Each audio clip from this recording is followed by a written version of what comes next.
안녕하세요. 비록 부족한 글솜씨로나마 이렇게 사연을 보내드리게 된 저는 하나의 엄마이자 30대 후반인 애청자 여성입니다. 애청자 여러분들께서는 요즘 어떻게 지내고 계신가요? 저는 최근에 아주 중요한 인생의 전환기를 맞이했어요. 그건 바로 긴 시간 저를 지긋지긋하게 괴롭혀왔던 제 삶의 족쇄를 훌훌 벗어던지고 자유를 되찾은 것이죠. 어릴 적 저는 참 평범한 일상을 보내왔어요. 제 친정이 워낙에 원하는 구석 없이 평범한 집안이었거든요. 성격적으로도 다들 동글동글 무난했고 특히나 친정아버지께서 아주 털털하신 편이세요. 친정아버지는 그런 성격의 10분이 활용해서 영업왕도 몇 차례 차지한 영업사원으로 평생을 근무하셨죠. 영업을 하려면 둥글둥글 원만한 성격이 필수거든요. 경제적으로 제 친정은 여유롭지 않았지만 그렇다고 부족한 것도 없이 평범한 중산층 가정이었고 두 친정 부모님께서는 맞벌이를 하시며 저희 친정 형제들의 무난하니 잘 키워내셨죠. 그렇게 성인이 된 저에는 남편 또한 무난무난하니 평범한 사람을 얻었어요. 대학교 동기 사이로 만나서 남들처럼 평범한 연애를 했고 남들처럼 가슴 설레이는 프로포즈를 받아 별다른 결혼 반대 없이 순조롭게 결혼에 걸림까지 했어요. 인테리어 회사에서 일하는 남편은 열심히 일하면서도 가정적인 사람이었고 저도 함께 직장 생활을 하면서 함께 포텐이 됐어요. 저희 부부는 그렇게 알뜰살뜰 맞벌이를 하며 처음엔 다소 낡은 구축 빌라에서 시작했던 신혼집을 오래지 않아 신축 아파트로 이사하게 됐죠. 그러던 어느 날 제 결혼 생활에 위협적인 첫 번째 비기가 발생했다. 언제부터인가 남편이 이전과는 다른 모습을 자주 드러내면서 저에게 얽매이기 시작했다. 당시엔 여긴 왔어. 좀 앉아봐. 나 당신한테 할 얘기가 있어? 나 방금 퇴근하고 들어온 거 안 보여? 아직 옷도 못 갈아입었다. 그리고 지금 몇 시인데 라며 내게 말했지? 얘기가 무슨 얘긴지 차마 말하지 않았고 나중에 하자. 나중에 출근 안 하는 날이 생기면 그때가 라며 덧붙였다. 내 말이 지금 몇 시냐고? 눈이 있으면 시계를 한번 봐봐. 새벽 2시가 한참 넘었잖아. 지금 바가지 긁을 걸로. 긁어라. 제발, 당신은 뭐 직장 생활 안 해봤어? 회사에서 자꾸 야근을 시키는데 나더러 어쩌라고. 당신은 아니어도 나 요즘 많이 힘들어. 진짜 너네 회사는 야근에 술집에서 하니. 당신 새벽에서야 들어오는 일이 벌써 한 달째야. 그중 절반은 술 냄새 풀풀 풍기면서 들어왔고 오늘도 봐. 술을 얼마나 마시고 들어왔으면 눈까지 다 풀려가지고 하죠. 나도 술 마시기 싫어. 회식을 하면 지긋지긋해. 근데 사회생활하다 보면 정말 어쩔 수 없이 됐다. 그만하자. 나 앞으로 몇 시간 못 자. 7시까지 출근해서 부장님한테 올릴 자료 정리하려면 늦어도 5시 반에는 일어나서 씻고 출근해야 돼. 그래. 그럼 얼른 씻고 자. 우리에겐 나중에 다시 하기로 하고 너무 바가지 긁는다고 생각은 하지 않았으면 좋겠어. 나도 당신의 걱정돼서 이러는 거잖아. 결혼 전에는 술은 입에도 못 대던 사람이 갑자기 술에 미친 양반처럼 나돌아 다니니까. 네, 맞아요.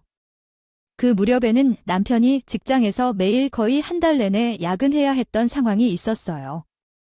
물론 회사 업무가 정말 바빠서 야근을 피할 수 없는 경우였지만 저는 남편이 한 달에 보름이나 주변에서 술에 취해 귀가하는 모습을 목격하게 되었어요. 결혼 전까지는 술을 거의 마시지 않던 남편이 갑자기 매일쯤이나 젖어 들어오기 시작했을 때 제가 걱정하지 않을 수 없었어요. 그렇게 한동안은 귀가 시간이 늦어지고 출근 시간이 점점 늦춰지기 시작했어요. 늦게 되었어요. 그때 확실히 초기화가 왔죠. 남편이 직장에서 무슨 일이 생겼다는 것은 분명해 보였습니다. 남편에게 작정하고 물었어요. 당시에는 말해봐. 지금 회사에서 무슨 일이 있지? 아니, 10시가 넘어서 출근하는 사람이 세상에 어디 있어? 내가 모른 척하고 기다렸는데 당신은 끝까지 말을 안 해주니까 이렇게라도 물어봐야겠어. 빨리 말해봐. 무슨 일이 있는 건데 대체 그러자 남편은 우물쭈물하더니 밖으로 나가버렸고 아무 대답도 못 들은 저는 집에서 남편을 계속 기다렸지만 결국 남편은 그날 오지 않았어요. 그리고는 다음날 시댁에서 전화 한 덩이 어두군요. 어미가 야, 다다. 우리 아들 지금 집에 있으니까 주말까지 있겠다고 하더라. 아무튼 넌 그리 알고 주말에 한번 들러도록 해라. 나도 할 말이 있고. 아무튼 주말에 보자. 짧게 본인이 할 말만 하고 끊어버린 어머님과의 전화통화에 저는 순간 정신을 멍해지는 기분이 들었습니다. 우리가 부부싸움을 한 것도 아니고 나는 남편에 걱정돼서 물어봤던 건데 문제가 있으면 나와 대화를 풀어야 할 생각은 하지 않고 말없이 시댁으로 가버렸다니 기가 막힐 일이었습니다. 그래서 남편에게 전화해봤지만 남편은 받지 않았어요. 솔직히 이 정도 일은 연애 때도 생기기 힘든 건데 결혼 후에 이 일이 일어나다니 정말 기가 막혔고 그렇게 주말이 되어 시댁에 도착하고 남편은 거실에 누워 TV를 보고 웃고 있더군요. 저는 시댁이 온다고 차려입고 화장도 고치고 온갖 신경을 다 썼는데 오자마자 그 얼굴을 보니 속이 뒤집히기 시작했습니다. 제 심정을 어머님이 어떻게 아시게 되셨다고요? 얼굴 좀 풀어라. 그러니 우리 아들이 힘들다고 달려왔겠지? 아무튼 너도 참뜻에다 정말 자고로 아내가 되었으면 남편 신경 거스르지 않게 옆에서 살살 맞춰주며 사는 맛이 있어야 되는데 그동안 우리 아들이 얼마나 힘든지 안 봐도 뻔하네. 그러니까 이번 일은 결국 너도 잘 멋있는 거야 알아 하시며 어머니는 제 옆에서 온갖 트집을 다 잡으시더니 제 얼굴을 빤히 보시면 말씀하시는데 제가요, 그날 어머님을 통해서 남편 실직했다는 사실을 처음 들었습니다. 그 소리에 제가 어떻게 반응하나 싶어 어머님은 제 정면에 서서 눈 하나 깜짝하지 않고 쳐다보시더군요. 근데 어쩌겠어요. 저도 사람인데 그 소리를 듣고 좋은 이야기가 나올 수 없잖아요. 저는 곧장 남편에게 물었죠. 말해봐. 어머님이 하신 말씀이 사실이야. 회사를 그만둔 거야? 아니면 회사에서 잘린 거야? 그러자 어머님은 토끼 눈에 뜨며 제 옆에서 소리를 치셨어요. 우리 아들 놀라게. 왜 몰아세우냐면서 차근차근 이야기하라면서. 근데 정작 어머님은 제 코앞에 있는 힘껏 몰아세우며 계셨어요. 저러시니 저는 기가 막힐 따름이었네요. 근데 당시에 어머니 문제는 눈에 들어오지 않았고 남편에게 물었죠. 그러자 남편이 소파에서 일어나더니 저에게 그러는 겁니다. 그렇게 옆에서 술도 마셔주고 나는 정말 최선 다했어. 근데 이번에서도 승진해서 밀렸어. 그러니 이게 뭐겠어. 나보고 나가라는 소리지. 나도 그딴 미래 없는 회사에 더 이상 미련 없고 이번 기회에 잘 됐어. 다른 일 찾아볼 거예요.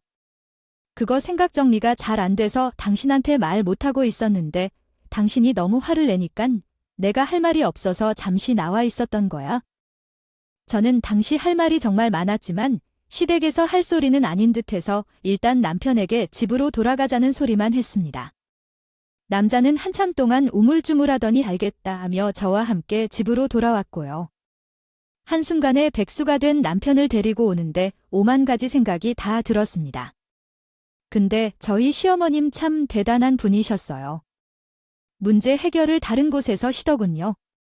본인 아들 실직한 게 뭐 그리 좋은 일이라고 친정 부모님께 어머님이 직접 이야기하신 겁니다.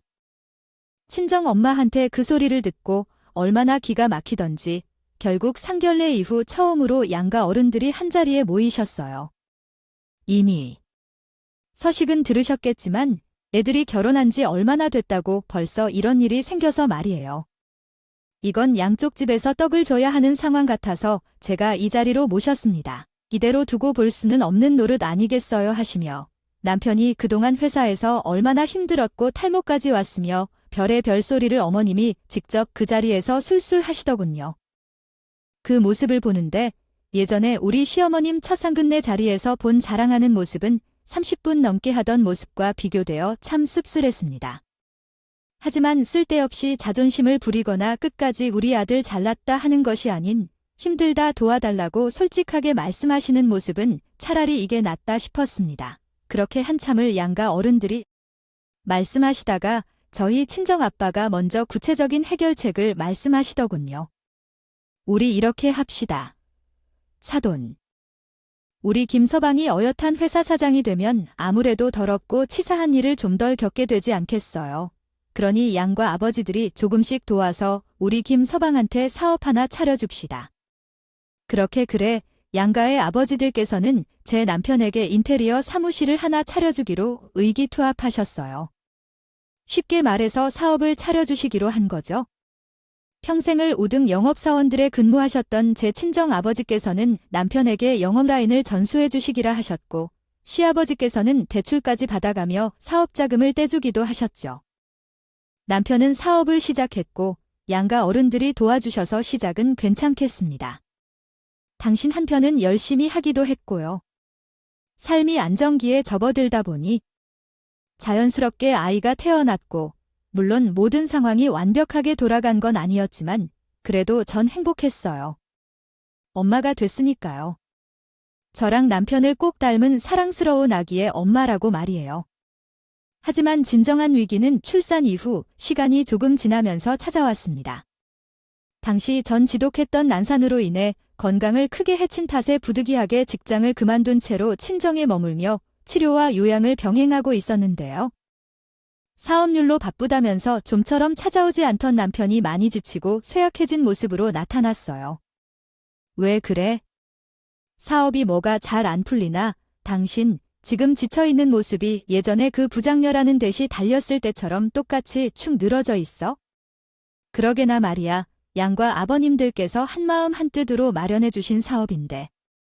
이대로라면 조만간에 문 닫게 생겼어. 만약 그렇게 된다면 난 대체 무슨 면목으로 아버님들을 배워야 되는 걸까? 그렇게 어려워. 뉴스에서 부동산 경기가 갑자기 어려워졌다는 소식은 많이들 알고 있지만 조만간에 회사 문을 다 끝낼 정도예요. 우리 회사처럼 작은 인테리어 사무실이 버티기에는 업계 상황이 너무 안 좋아. 부동산 불경기 때문에 일감이 또 끊겨버린 것 같거든. 벌써 한 3달쯤 돼. 사업이라는 게 원래 그런 거더라고. 잘 되기는 힘든데 안 되려면 아무리 노력해봤자 하루아침에 풍비박산. 나는 거 어쩌지? 당신이 이렇게 힘든데 난 아무런 도움도 못 주고 미안해. 힘내라는 말밖에 해줄 수가 없어. 지금은 하지만 남편은 작은 디자인 회사는 딱 일주일 뒤에 부도를 맞이하고야 말았어요. 남편은 평소 참 성실하게 일해왔고 또한 부도를 막기 위해서 모든 노력을 다 해봤지만 현실은 냉정하게 짝이 없더라고요. 심지어 문제는 거기서 끝이 아니었습니다. 회사 망아먹은 주제 미안한데 여보. 당신 혹시 비상금 챙겨놓은 거 있으면 그거 좀 깨서 쓸 수 없을까? 우리한테 비상금이 어디 있어? 빌라에서 신축 아파트로 집 옮길 때 그동안 먼 데서는 다 끌어다가 잔금 치렀잖아. 근데 왜 또 무슨 일 있는 거야? 아니 그게 있잖아. 사무실 창업할 때 우리 아버지가 대출까지 받아서 사업자금 대주셨던 거 기억하지? 그게 사실 대출이 아니라 아버지가 지인들한테 빌려서 끌어모아 주신 돈이었나 봐. 사무실 폐업했다는 소식 듣기가 무서워서 그 돈 갚아 놓으라고 난리래? 졸지에 우리 아버지까지 빚쟁이 만들어버린 거야. 내가. 정말이지 힘든 일들의 연속이더라고요. 남편의 사업이 망한 것만으로도 이미 청천벽력 같은 소식인데 사업자금을 따준 시부모님까지 빚쟁이들에게 시달리는 상황이 되어버렸으니까요. 이에 저는 그라이브로 치료와 요양을 그만둔 채로 곧장 짐을 싸서 저희 집으로 돌아왔어요. 남편은 이미 원과 마음이 피폐해진 탓에 모든 노동 능력을 상실해버린 처지였기에 위기를 헤쳐나갈 방법은 결국 저밖에 없었거든요. 저희 가정의 생계를 제가 책임지고 남편과 시댁의 빚 또한 제가 갚아야 했으니까요. 그렇게 전 치료와 요양을 끝마치지도 못한 채 급히 돈벌이에 나섰습니다. 지금 돌아보면 그때는 정말 닥치는 대로 일했던 것 같아요. 원래 다니던 직장에 복직해서 매일같이 야근에 특근까지 자처해서 일했고 주말이나 공휴일 등 짬짬이 시간 날 때마다 편의점과 대리운전 알바도 했죠. 그런 저를 위해 친정 어머니께서 첫째 휴가를 돌봐주셨어요. 어머니의 도움은 참으로 감사하고 다행인이 되었지만 한창 엄마 손길에 필요한 첫째를 두고 돈벌이에 나서는 모든 나날들이 매번 눈물의 출근길이었죠. 당시 제가 갚아야 했던 2억 5천 남편 빚까지 전부 다 더하면 총 3억이었습니다.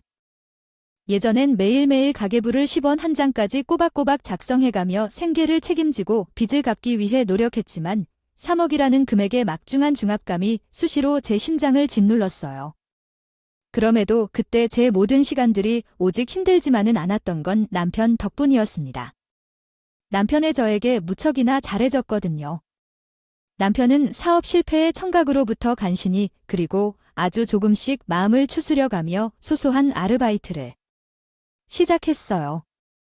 남편 혼자서 용돈만큼도 안 되는 알바비였지만 전 어떻게든 상처를 이겨내려는 남편의 모습이 기특했고 고마웠어요.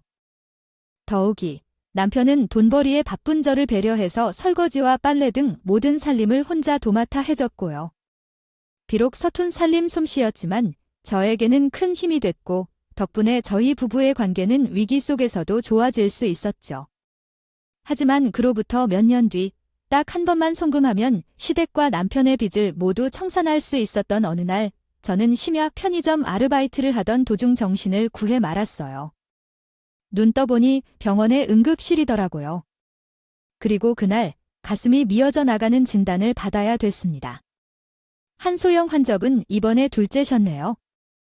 임신 초기가 제일 위험하다는 걸 알고 계셨을 텐데 조심하셨어야죠. 보호자분 말씀드려 보니까 첫째 때도 난산이 심해졌던 분이 그게 무슨 말씀이세요?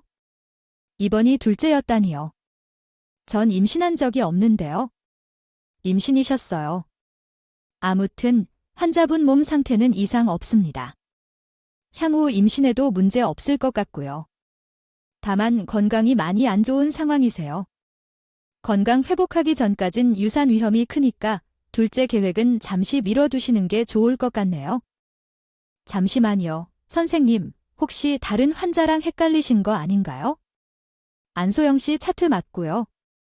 열심히 일하다 보면 임신 증오를 못 느끼는 세번인도 가끔 계시니까 너무 죄책감 갖지 마세요, 네. 그랬더라고요.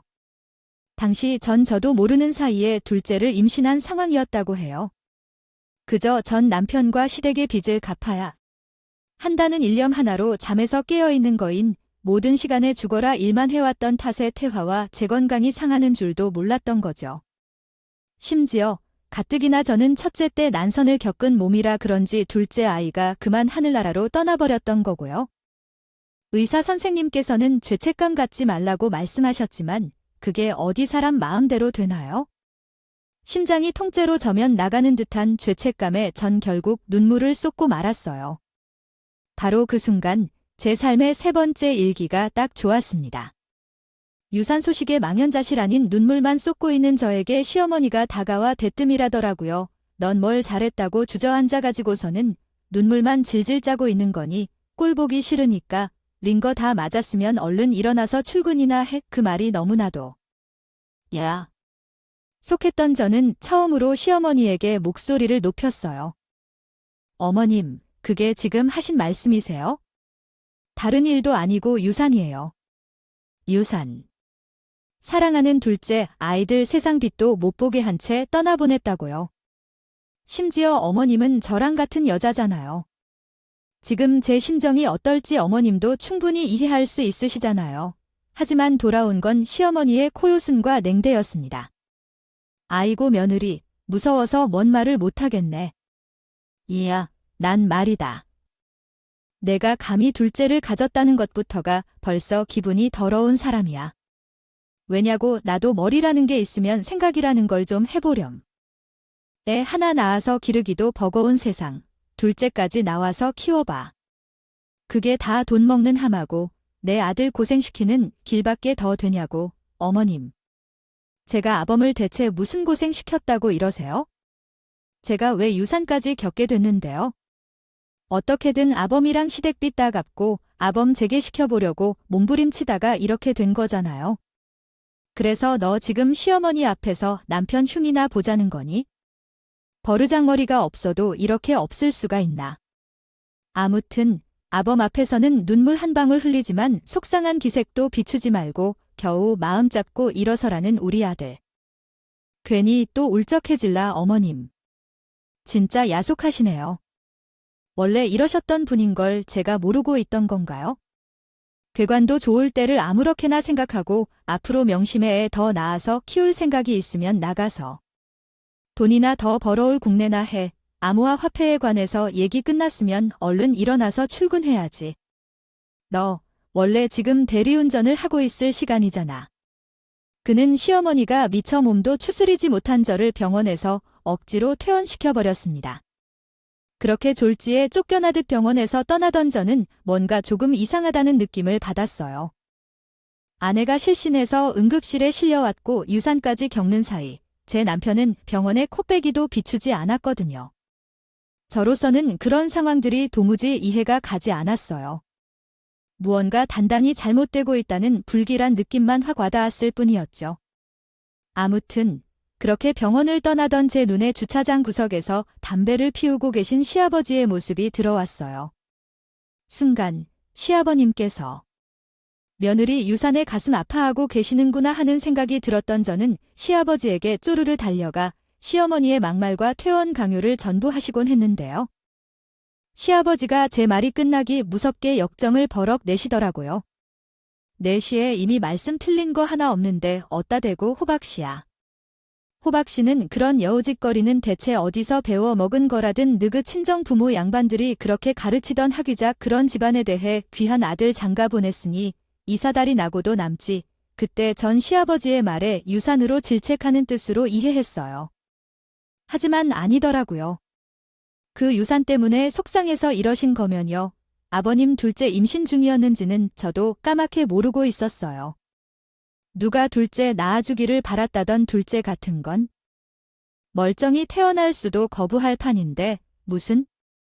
아무튼이 잠에 툭 까놓고 말아마. 아무래도 이 결혼이 잘못된 결혼이었던 것 같다.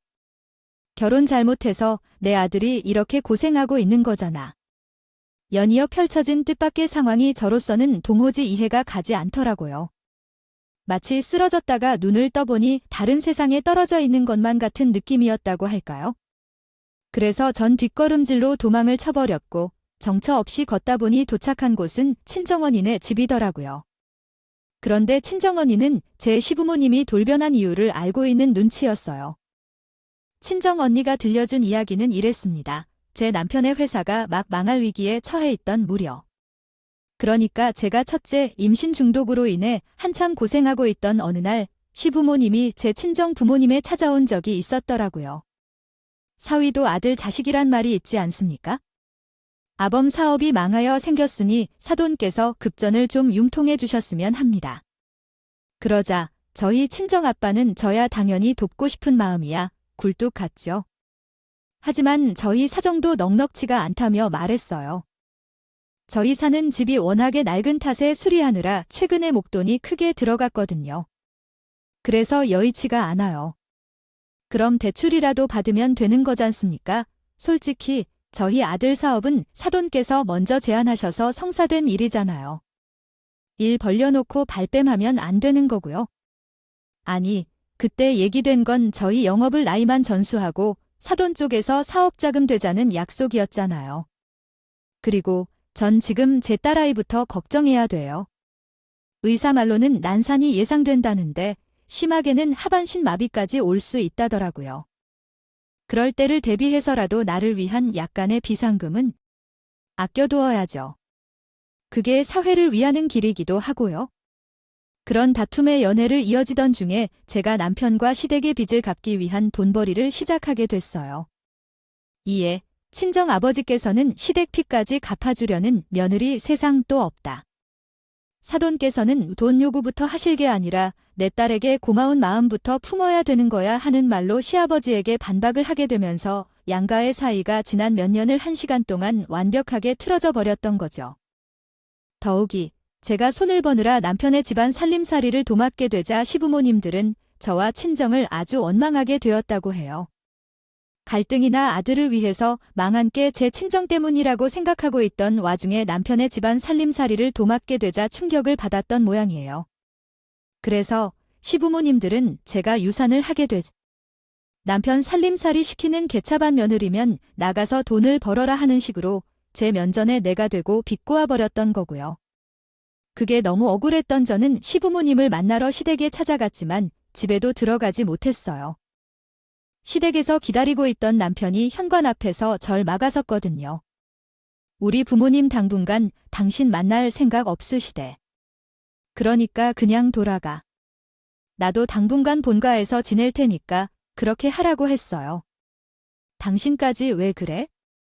당신은 적어도 내 편 들어줘야 되는 거 아니야? 당신이랑 시댁에 누가 거의 다 갚았는데 나잖아. 내가 내 몸 상하는 것도 모르는 채로 뼈 빠지게 일해서 원금 딱 한 달치만 남겨놓은 거잖아.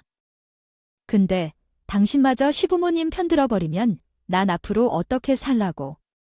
그러게 누가 내 회사방에 들어온 내버려두래. 장인, 장모님께서 그 점만 융통해 주셨더라도 나 이렇게 망할 일 없을 줄 알아. 결국 나 이렇게 되도록 방치한 사람은 당신이랑 당신의 집안인데 그런 내가 이 정도 원망도 못해. 시부모님이 그러시지 않아.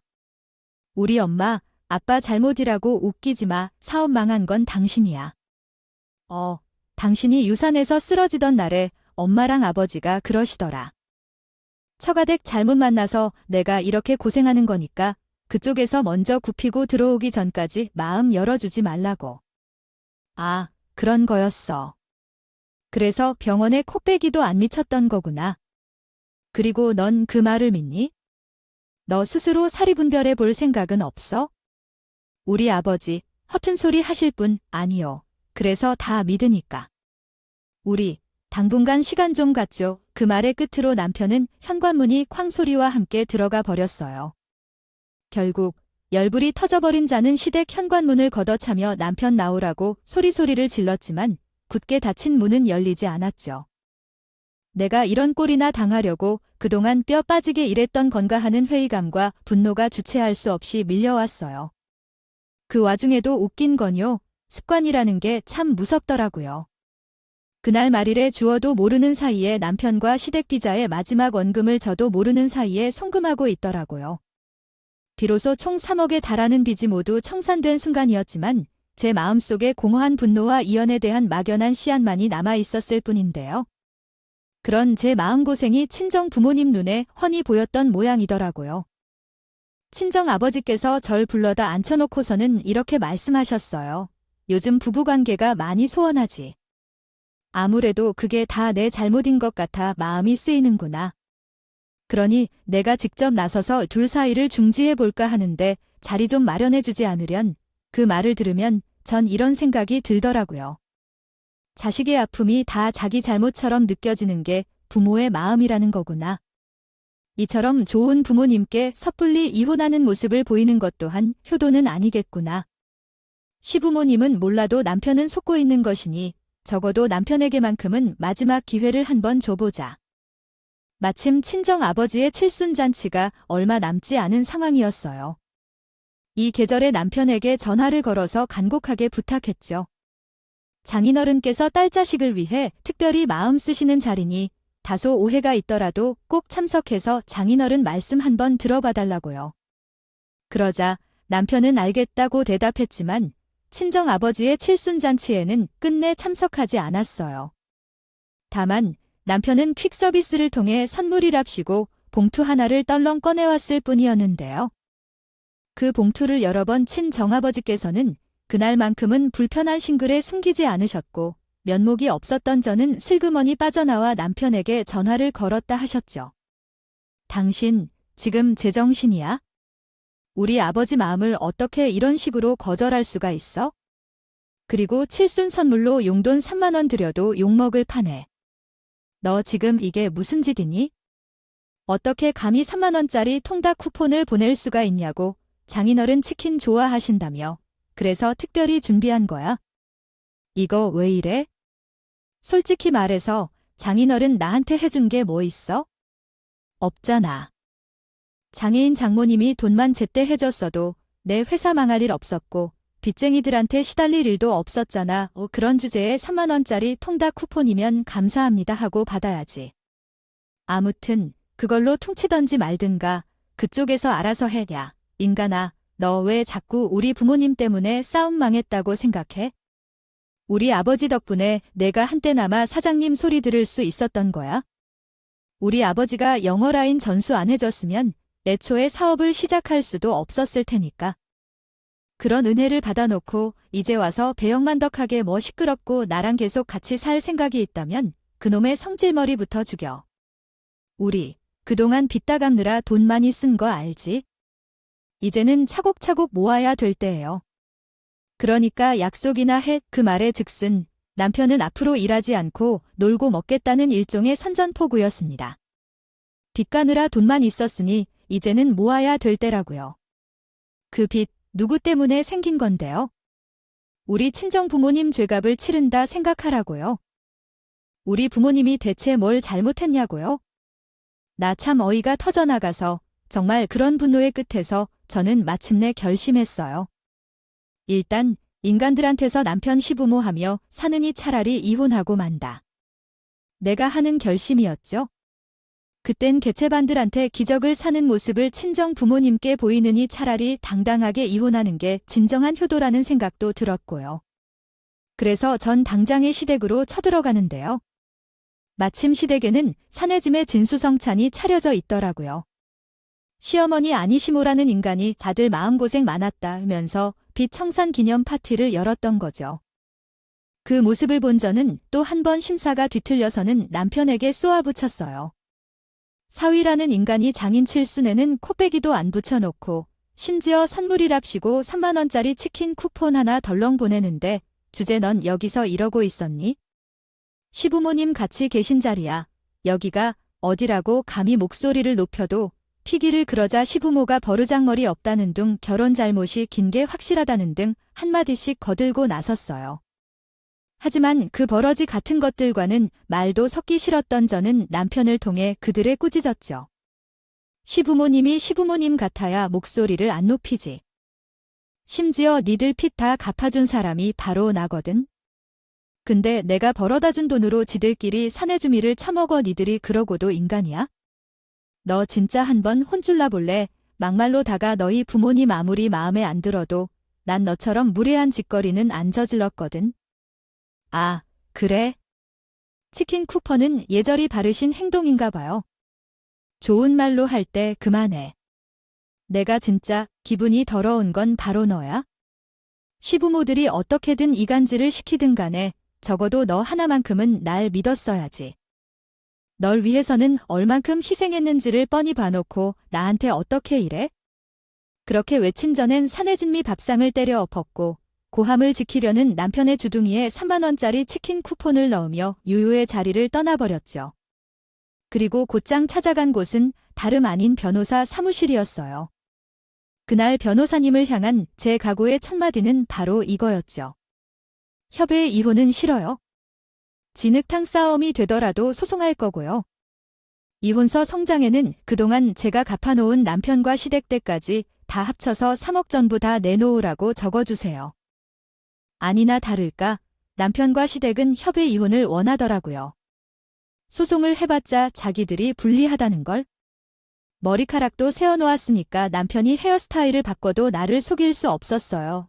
결국 남편은 모처럼 눈물을 훔치며 제가 준비한 성동을 빼닮았어요. 하지만 이혼 소송이 끝난 후에는 모든 것을 저에게 내어주었습니다. 이혼 후에도 잘 사귀도록 하고 싶었지만 다시 되돌릴 수 없는 상처들이 있었죠. 기회가 될 때 전을 상대하지 않을 때도 있을 텐데요. 다른 사람과 다시 시작할 준비가 되면 마주쳐야죠. 그때까지는 나의 시간을 자신 있게 보낼 거예요.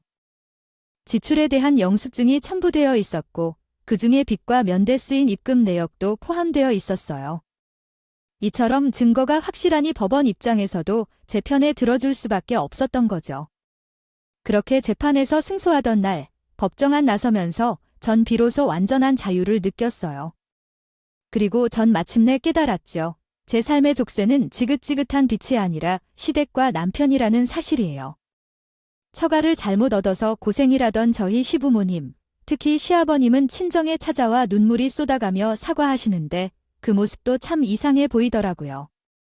다른 분들도 저와 같은 느낌이 드신다면 심각하게 고민해 보시길 제가 이번에 겪어보니까요. 결국 고생하는 사람 너는 사람 따로 정해져 있거든요. 그러니요. 혼자 놀게 둬야죠. 그 뒤치다꺼리를 뭐하러 해줍니까? 저렇게 대단하신 부모님이 옆에 있는데 아마 시어머님이랑 시아버님이 제 역할을 대신해서 그 연세에 아주 부지런하게 지내실 것 같습니다. 저는 이제 그쪽과를 완전히 정리하고 제 삶을 살아가려고요. 제 사연은 여기까지입니다. 끝까지 들어주셔서 감사합니다.